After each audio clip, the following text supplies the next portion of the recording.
Hello everyone, we are here today with Theodor Andrei, who represented Romania in this year's Eurovision Song Contest. Hello Theodor, it's so nice to have you here. Hi, and thank you for having me. It's about time to answer some questions, I guess, and I'm really curious to see what questions you've prepared for me. Oh, we have so many things to discuss about what happened in the whole Eurovision journey and what's coming next, because there is a very interesting concert that we will talk about. But let's start with the good part. How is your life after Eurovision? Well,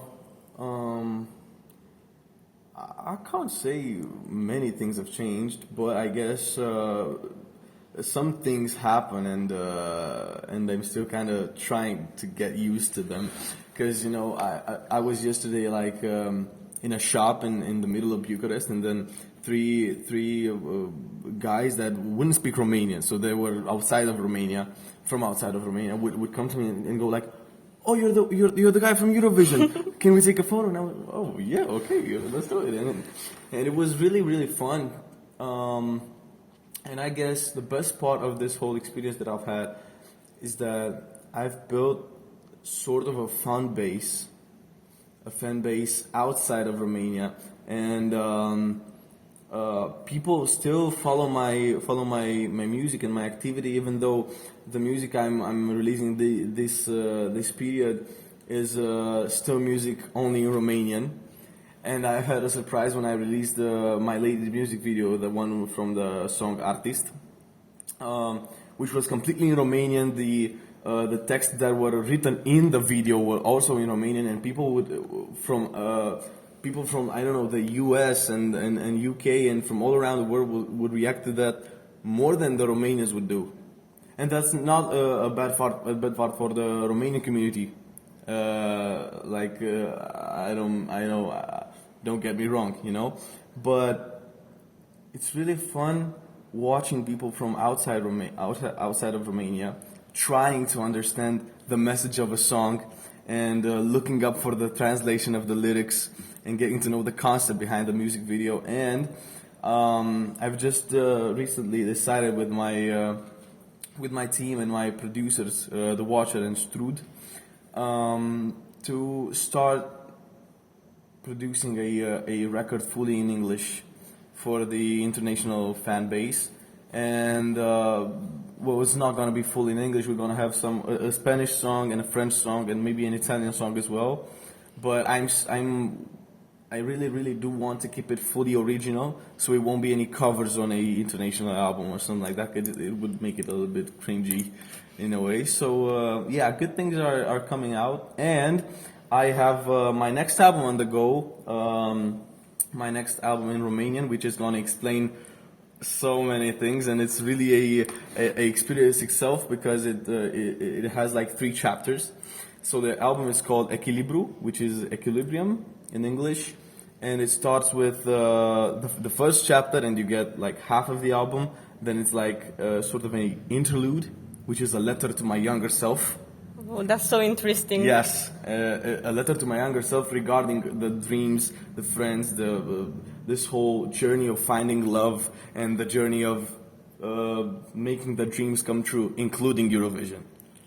Okay, so it's really this is so exciting. An emotional labyrinth, yeah. And then you get the second half of the album and the ending, which is the exact opposite of the beginning, because it's like sort of the same kind of a song.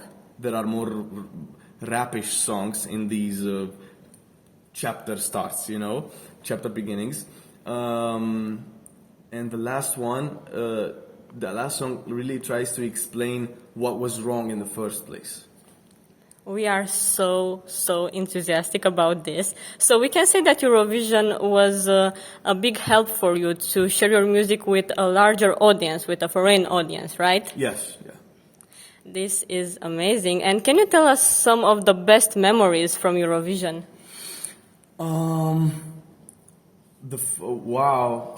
I've watched.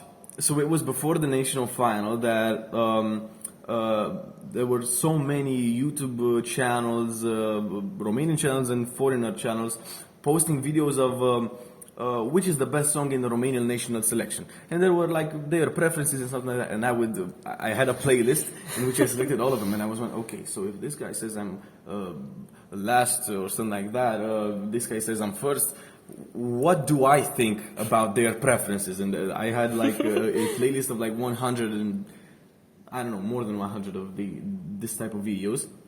And then I won the national selection, and I couldn't keep up with all of the reaction videos of the national final performance and stuff like that, and all of the tops and preferences and critiques.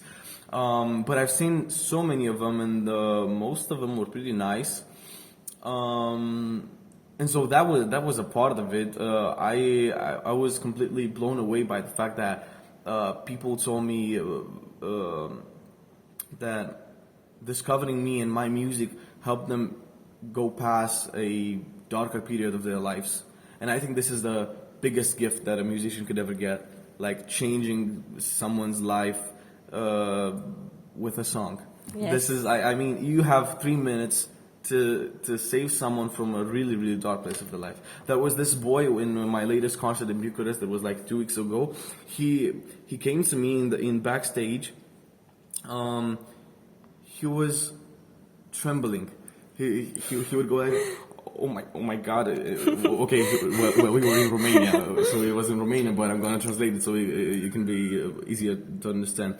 So he came to me like with his hand shaking, and told me that he discovered me through Eurovision, and he then listened to my album online. And some of the songs in my album really talk about a darker period of my life at that time, and they are really personal and emotional in many ways. And he told me that he went through a similar thing, and so my songs would really go like stitches, you know, and they really helped him.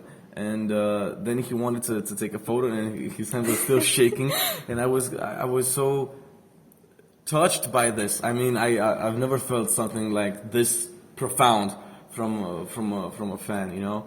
And then my friend Robert, which is my DOP to most of my music videos, took the photo for us, so it was a good photo.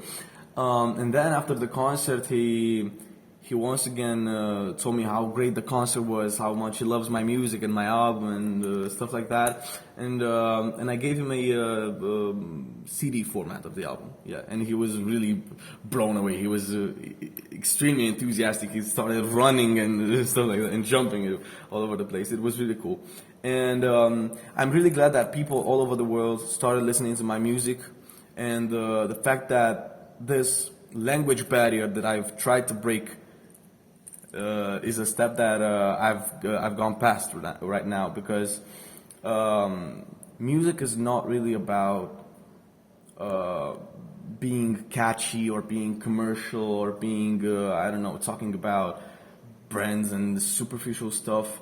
I think music can come and touch your heart no matter if you understand the language or not. Yes, it's the power of the music indeed. Yeah. And tell me, did you make any friends among the other participants in Eurovision? Yeah, I've talked a lot with Victor from Greece. I've talked a lot with Picky Jacks from San Marino. Well, I've talked to most of them, you know, because being there and in the pre-parties as well, we are kind of brought together and we have to get along one with another. But yeah, with Victor and Picky Jacks, I've talked the most. I had a good time talking with Alessandra and Caria in the Amsterdam pre-party, and it was mainly really great. Oh, Pasha was great. Yeah, I've actually performed in the national final from Moldova as well, so that was the first place when we talked. And this is a really cool thing because Pasha has a really long career for now, and he has a song that has won many competitions in Romania, like some years ago, and it's a song that many teenagers and adults still sing in Romanian musical competitions. You know, it's a song that is called Tu nu vezi cerul, which means you don't see the sky. which was written by Andrei Theodor and Andrei. And it is a wonderful pop ballad. And when I was like 14 or something like that, and Eurovision was still the dream that couldn't ever be touched, I used to sing that song. And seeing him in person in the national final of Moldova really changed my place in some ways, because I would think, oh, okay, so this is serious. Okay, so we've come to the next step. That's amazing. And the pre-parties, you said that you had a great time at the pre-parties, and everybody was singing your song in Romanian. How does it feel to be in a different country and to hear people singing in Romanian? So I've never had like emotions, or I've never felt like nervous enough to have a mental breakdown or something like that before going on stage, or going on stage shaking or something like that. But when I was in Amsterdam and I've seen the crowd, like there were 6,000 or 7,000 people in the arena, I've kind of had 2 seconds of, okay, so what's happening? And then I've gone on stage and I started making the show with the song DGT off and on, and it was really cool because people really understood the message, and I've explained it like many times in interviews. And I started singing in Romanian, and then even though I had like the in-ears, and so I could hear myself better, sometimes I would just take one off and hear so many voices. And you know when many people sing together in a concert, you don't really distinguish the male vocalists from the female vocalists, so it kind of brings together like a choir, and it's really cool because it was like many voices singing in one voice, and it was like this exact quote that Eurovision had some years ago, the quote with "United by Music," and it really felt like unity in many ways. And so me singing that song still is something special, and sometimes I still recall the voices I've heard, and the ones I've heard in Amsterdam, the ones I've heard in London at the next pre-party, the ones in Liverpool from the family shows, from the rehearsals, from the actual semi-final, and in the Lush Lounge show. It's really cool, and it's great that it happens in Romania as well. And so I never open a show with DGD. Because it's the song that people wait for. You know, it's the song, it's the DGT guy, let's sing DGT. Okay, so you have to give them something before, so they can follow the show. Because if you give them DGT as well, okay, so we've seen the show and they leave. You know, it's sort of a puzzle this way.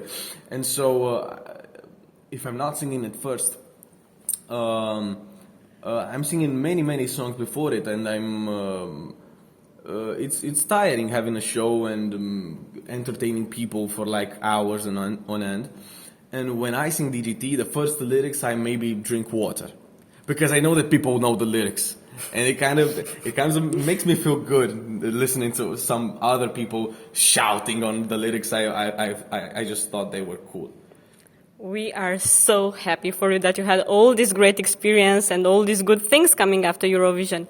But let's speak about what the audience waits for, because you were very open recently about some issues that happened with the national broadcast TVR, and you were speaking about it on a Romanian podcast. So maybe you can explain the things for our foreign viewers as well.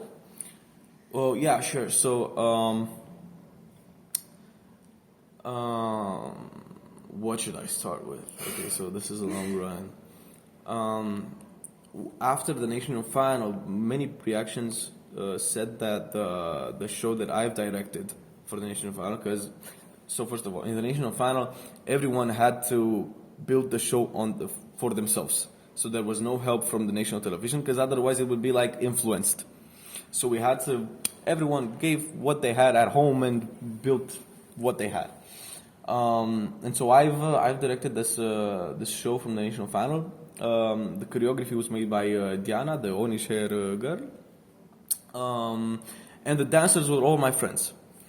And so we made this performance that we worked on for like almost 2 months before the national final, And people, well, not everyone, but there were some voices that said it was a little bit vulgar and it was maybe not enough clothes, and what was the point of undressing that many times, when the actual point was that you only find the pure truth when you give up on all of the clothes, all of the religions, all of the beliefs, and every stereotypical images of judging by race, gender, or sexual orientation, and stuff like that, or body shaming as well, which is a subject I talk about in the artist music video as well. And the show was kind of misunderstood, and so the national television wanted us to change it, and so I personally have made 6 or 7 scripts different from the national final that weren't approved. But we've started rehearsing in the national television. They gave us a space to rehearse in.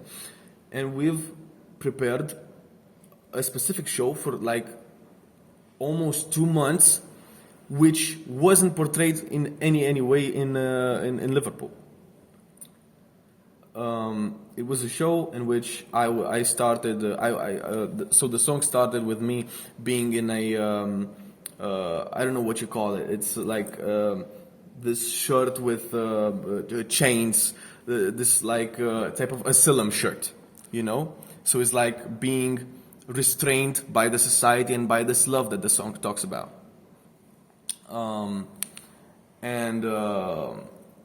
During the song, the dancers were dressed in white shirts. All of them were white, so they were like angels and stuff like that. Only the girl that I'm talking about is dressed in black, and they would come with their hands painted in black and touch my shirt. So it was not only the love that kept me locked; it was the society that wouldn't let me get out of it, and they would keep me in. This was such an interesting concept, actually. Like, yeah, and in the ending, the 2 dancers, the 2 boys, were getting my shirt off, and under it was like this small T-shirt covered in like sequins. So when all of the lights in the Liverpool arena would go on that shirt, it would build thousands and hundreds of thousands of other lights in the whole area. This is such a cool concept and so different from what we've seen on the stage. Yeah, I can imagine what happened there. Another version that we came later on would have the same beginning, and it would end with all of the dancers. It would start with me in the pink suit with the short pants that we've seen in Liverpool, but there were all of the dancers doing the same other things that I've told you about before. And in the ending, they would go and they would go backstage and change into suits that were exactly the same as mine. So in the end, there would be 5 different people in the same shirt, like this. Again, unity. This is marvelous, like really. And what happened next in Liverpool with all these great ideas that you brought? And so we've had these concepts, and then I've been invited to a radio show in Romania, where people usually tend to sing acoustic versions of their songs, and I sang a acoustic version of DGT, and then 1 or 2 weeks later, the biggest boss in the national television came really scandalized about this version and wanting it to be the song that I'm going to sing in Liverpool, the full acoustic version. Even though everyone knows that in Eurovision, only the voice is live. So everything else, if you come with an instrument on stage, is playback. Every single time. Every single time after 1998. And so all of my dancers were removed. All of the ideas that we've prepared for 2 months were deleted. And we've had a show with me dressed in a black satin kimono, which had no sense at all, with a guitar that was palm-shaped. So it was like the Palm and the DGT, and I was that's the worst idea you could ever come up with. And I didn't agree with that, and so the best I could do is keeping the pink suit, and I've tried my best to keep the song at least 50-50. So it would be 50% acoustic version and 50% the original version, because they wouldn't let me express myself and my vision regarding my music, my experiences, and my art, which I'm talking about in the song. And they would tell me that whenever I tried to come up with a new idea and maybe change some things, they would tell me that they're not giving me 400,000 euros to do whatever I want, because I have to do what they want. And then I would ask about making a music video, because every other artist had one on the Eurovision Song Contest channel on YouTube, and they would tell me that you don't need a music video. What is the point of making a music video? Because you already have the National Final Performance video.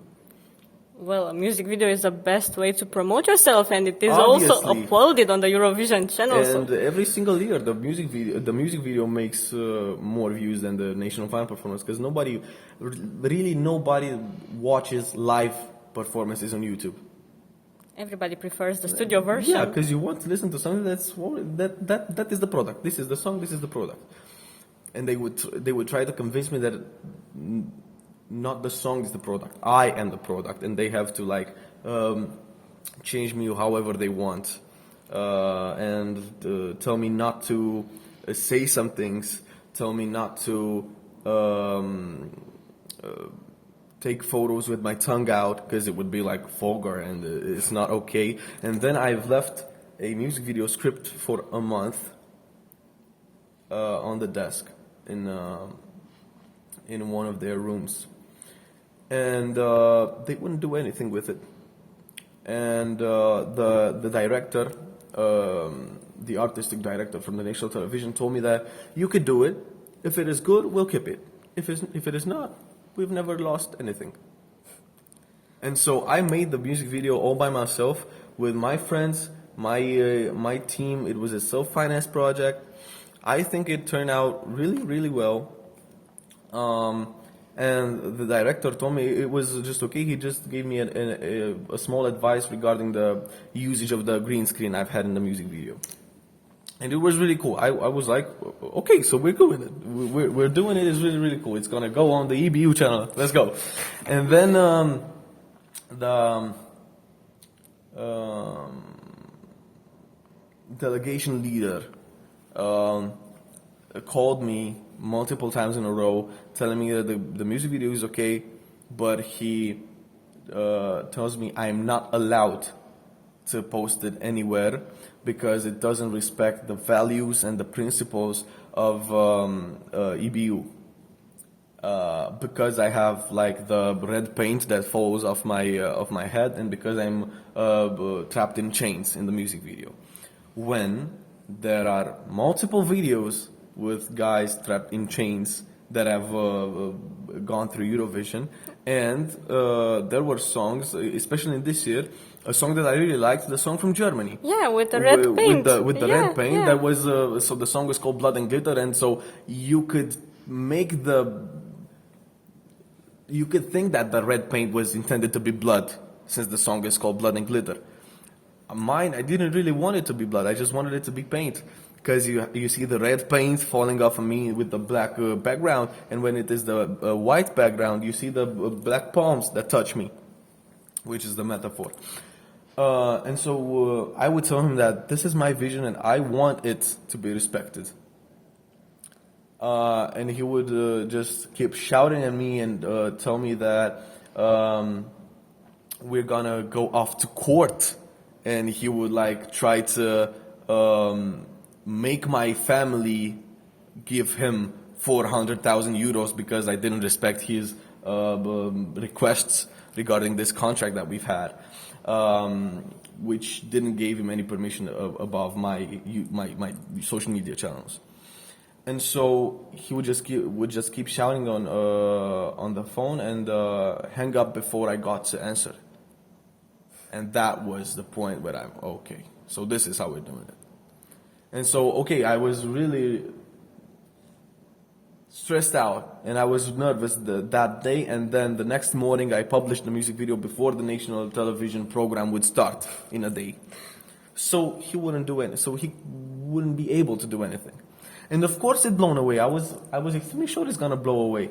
But it was your work, and Yes. you did their work, and instead of being happy that you did their work, they were complaining about it, and it was a whole scandal. Yeah, and the music video was really cool. People liked it. There were people making graphic designs after it and T-shirts that people have gave me on the turquoise carpet while I was walking and seeing the fans out there. And then they made this static show that wouldn't make any sense to the song I've wrote, the song I written with my friends, which was talking about this battling between logical decisions and emotional feelings, this whole necessary evil in a love, and how love can bring you up to the skies and make you shine near the sun, or make you fall down to the ground and break yourself into pieces. So this is the whole meaning of the song. But the whole red water and the circles and lava out of nowhere, I didn't even get the opportunity to get an explanation on what the song meant so I would understand it. And they wouldn't show me the show. Oh my God, I can't believe this. On the 25th of April, it was the day that EBU had to send us a video of two actors that they have hired to really portray me and my dancers in the moment, in the performance. And they did that. They sent us the link, and the link was supposed to be seen by me, the delegation leader, and the director. And I was the only one that didn't see the video. And I asked on the WhatsApp group that we've had. So the link, seen. Oh my God. Sorry, the link, They ghosted seen. you. Yes. No. And then 2 days after I couldn't, so the link it was a 24-hour link. So after 24 hours, you couldn't see it once again.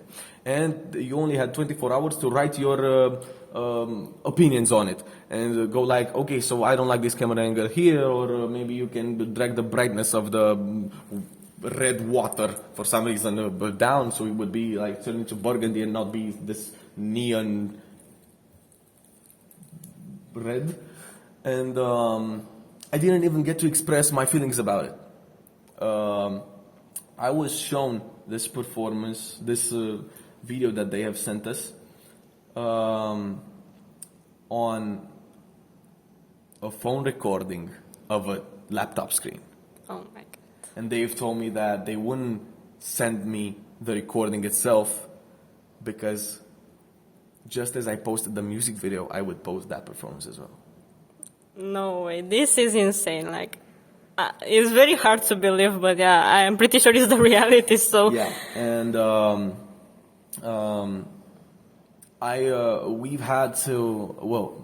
had to sign a contract that said that I have to make like a TV show of 3 episodes in order to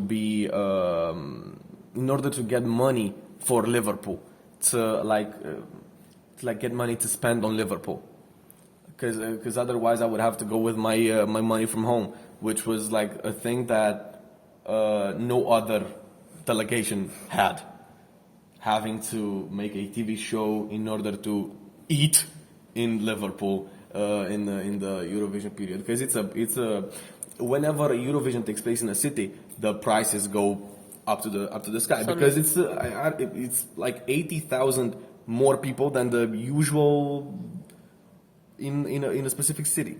You know, of course the prices go up high. Of course you don't find a place to rent, or you find it but it's really expensive, or you find very, very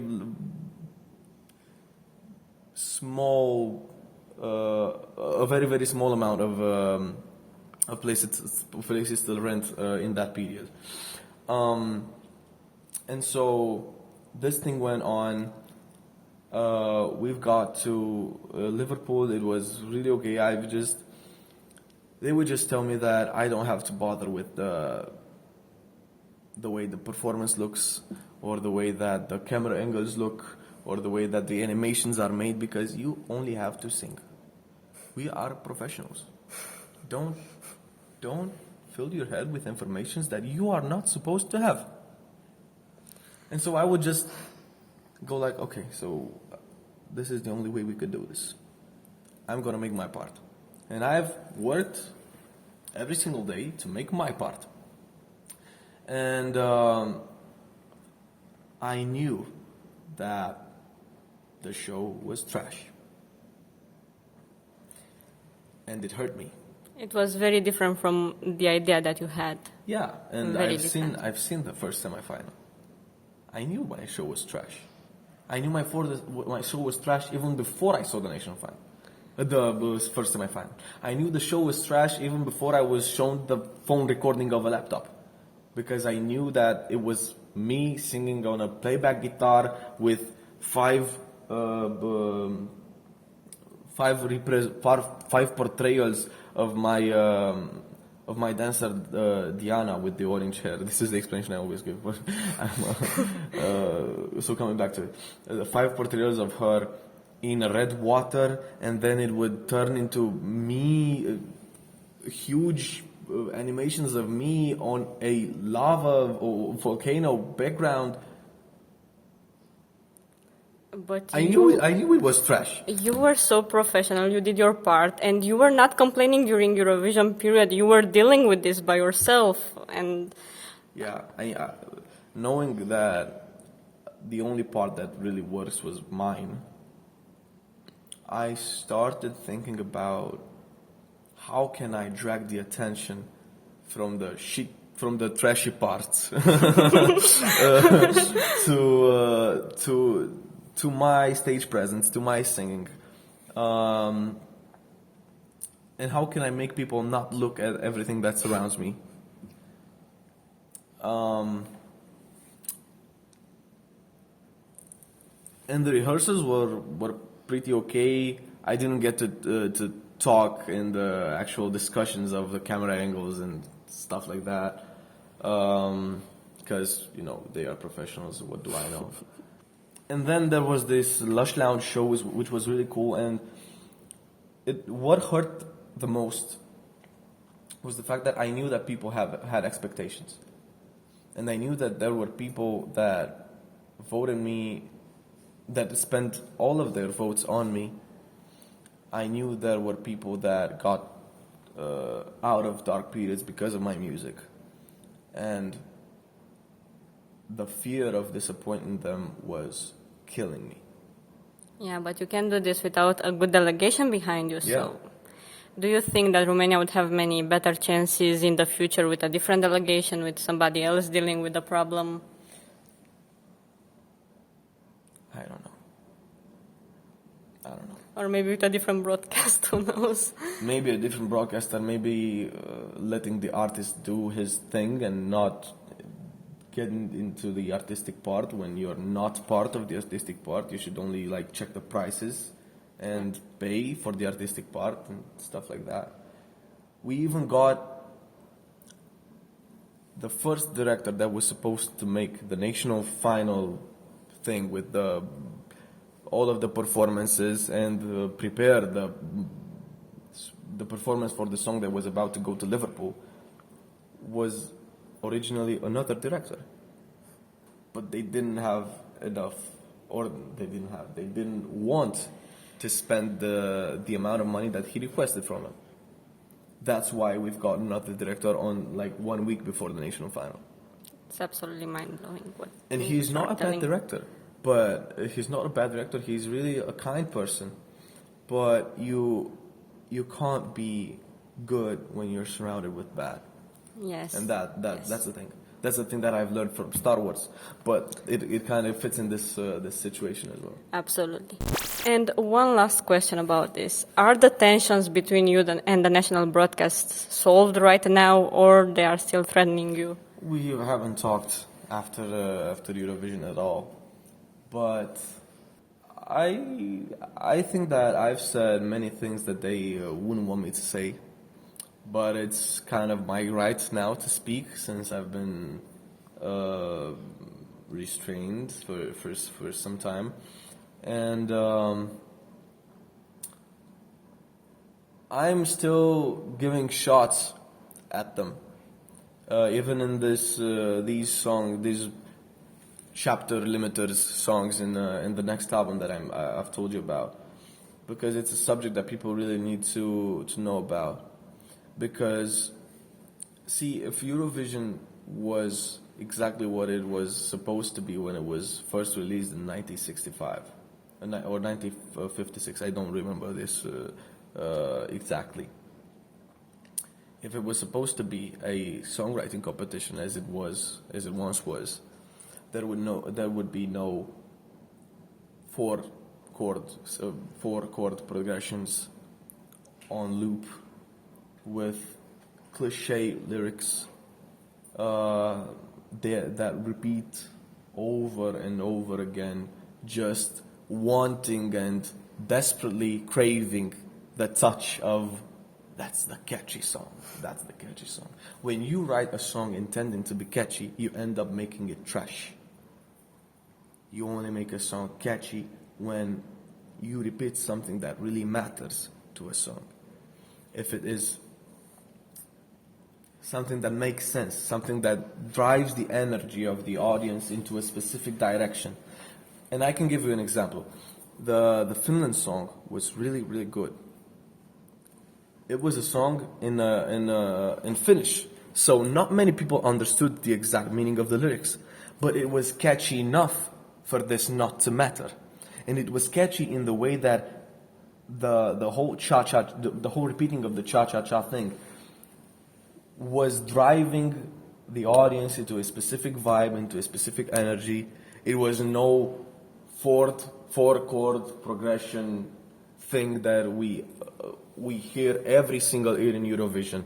A minor, F major, C major, G major. You can sing over 200 Eurovision songs with this.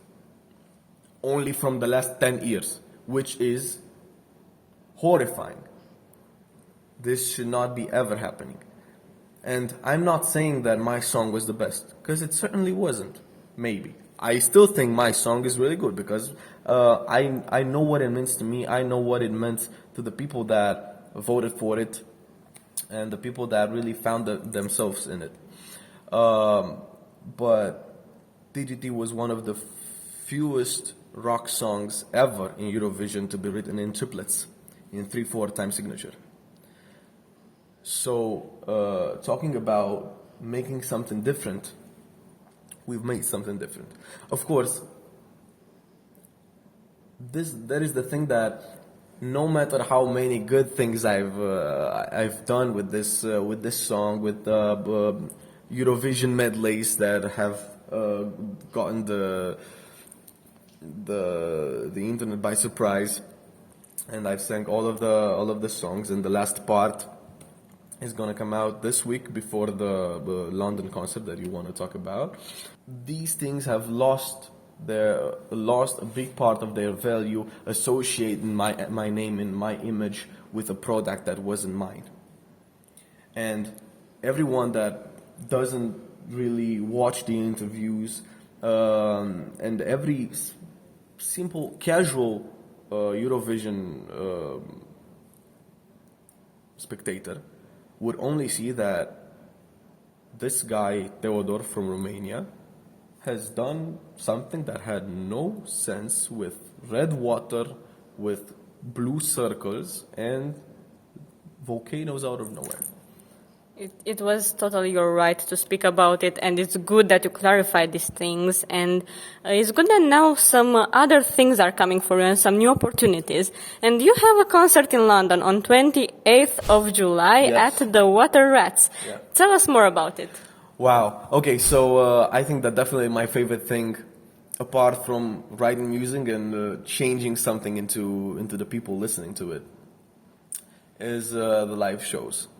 Because it's like whenever I'm not on stage, I'm just preparing to be on stage, and this is my thing. Maybe I'm workaholic, in some ways, since I'm writing the music, the lyrics, the arrangements, and I'm directing the music videos, and I often edit the music videos as well. But it's not because I don't believe in other people. It's just because I really get entertained doing this, and so it's fun for me. And so this show is going to be real special because it's the first full-length concert that I'm having outside of Romania. I've sang in some, short concerts in some other places as well. But this is going to be an hour-long concert in the Water Rats, which is a really special place because it was rocked before by artists such as Bob Dylan and Oasis. And so it's going to be a show filled with energy, filled with rock and roll, and the love for love. And I think that I always encourage people, my last phrase in every concert is that, I'm Theodor Andrei, I have a wonderful life, you were amazing, and love freely.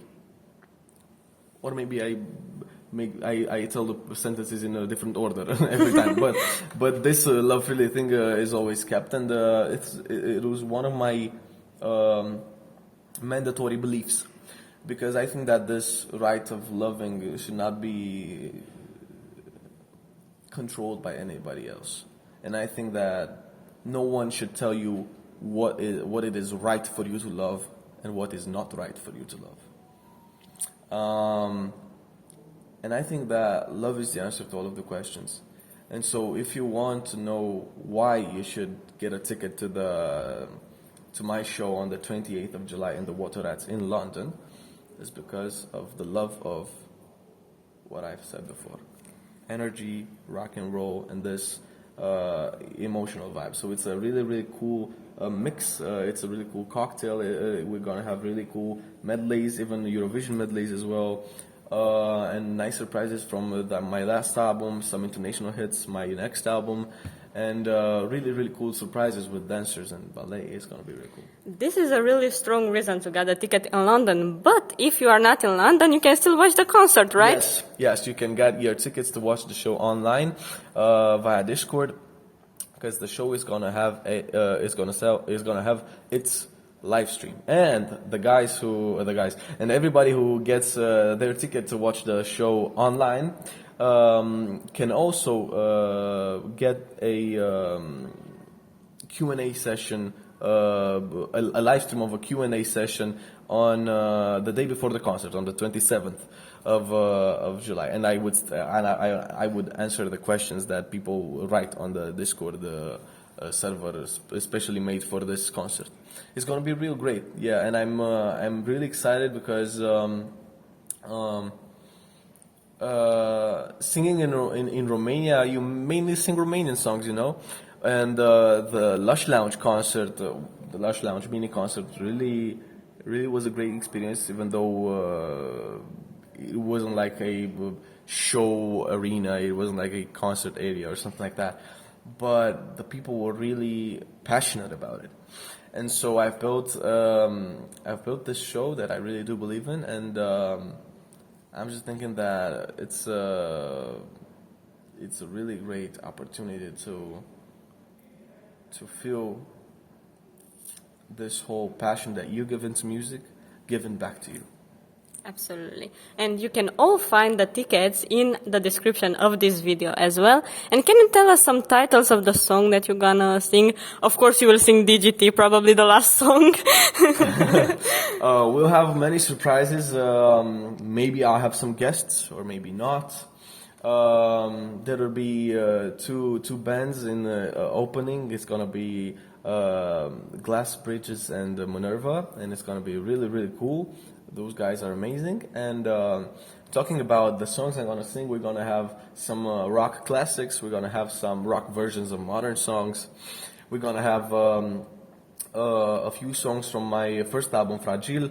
And I'm thinking about having my latest song, Artist, translated into English, especially for this concert. And of course, my next song, Arrogant, which I've just finished filming the music video for. I'm going to sing that as well. And last but not least, I'm going to sing songs from my next album and the Eurovision medley part 3, the last part. Oh my God. So it would be the premiere right there in the concert, yeah. Okay, this is gonna be an incredible show, and we are very grateful for the talk that we had today. Thank you so much for this interview. It was like an answer to many questions that the viewers had, and we are very proud of you, of this whole Eurovision journey. And at the end of our video is your chance to give whatever message you would like to give to our viewers, our Wiwibloggs viewers. So the floor is yours. Hi guys, it's Theodor Andrei here, the Romanian representative in Eurovision 2023, a singer, songwriter, actor, and an artist with a story. Thank you for having me on the show. Thank you for watching until the end if you've come up to this part. I'm really looking forward to seeing you in the live audience on the 28th of July concert that I'm having in London. I'm glad I would be really, really thankful seeing you post stories, watching the live stream of the concert. And don't forget to love freely, make love not war, give peace a chance, and choose for yourself. Thank you. Thank you so much, Theodor. It was incredible.